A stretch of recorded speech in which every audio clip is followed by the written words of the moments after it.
بسم اللہ الرحمن الرحیم۔ اللہم صلی علی محمد و آل محمد و عجل فرجہم۔ ہم بات کر رہے ہیں سورہ مریم کی۔ سورہ مریم پارہ نمبر 16 میں ہے۔ رکوع اس میں 6، کل آیات 98، کلمات اس میں 780، حروف اس میں 3780 ہیں۔ آیت نمبر 15 کا ترجمہ یہ ہے کہ اور سلام ہو ان پر جس دن وہ پیدا ہوئے اور جس دن انہوں نے وفات پائی اور جس دن انہیں زندہ کر کے اٹھایا جائے گا۔ نہایت اہمیت کے حامل 3 مراحل ہیں۔ ان میں سے پہلا مرحلہ دنیاوی زندگی میں قدم رکھنا اور اس کی سلامتی ہے۔ دوسرا مرحلہ عالم آخرت کے لیے سفر کی ابتدا ہے، یعنی وفات کا ہونا، اور تیسرا مرحلہ قیامت کے دن کا ہے۔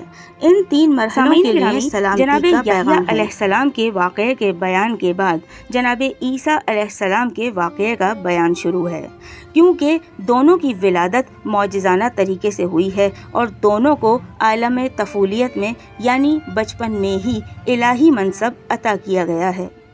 جناب مریم سلام اللہ علیہا شہر ناصرہ میں قیام پذیر تھیں۔ زمانہ حمل میں آپ بیت اللحم کی طرف منتقل ہو گئیں۔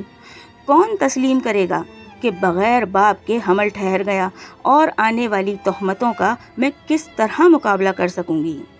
صرف درد ذہ کی وجہ سے نہیں، شرمساری کی وجہ سے آپ آبادی سے دور بیابان میں نکل گئیں اور کھجور کے ایک خشک درخت کے سائے میں پناہ لی۔ جی سامعین گرامی، یہ تھا سورہ مریم کی آیت نمبر 15 کا ترجمہ۔ ویڈیو آپ کو پسند آئے تو اس کو لائک کیجیے گا، شیئر کیجیے گا، کمنٹ کر کے اپنی رائے سے آگاہ ضرور کیجیے گا، اور چینل کو سبسکرائب لازمی کیجیے گا۔ بہت جلد آپ سے پھر ملاقات ہوگی انشاءاللہ سورہ مریم کی مزید دوسری آیات کے ترجمے کے ساتھ۔ جب تک کے لیے اللہ نگہبان۔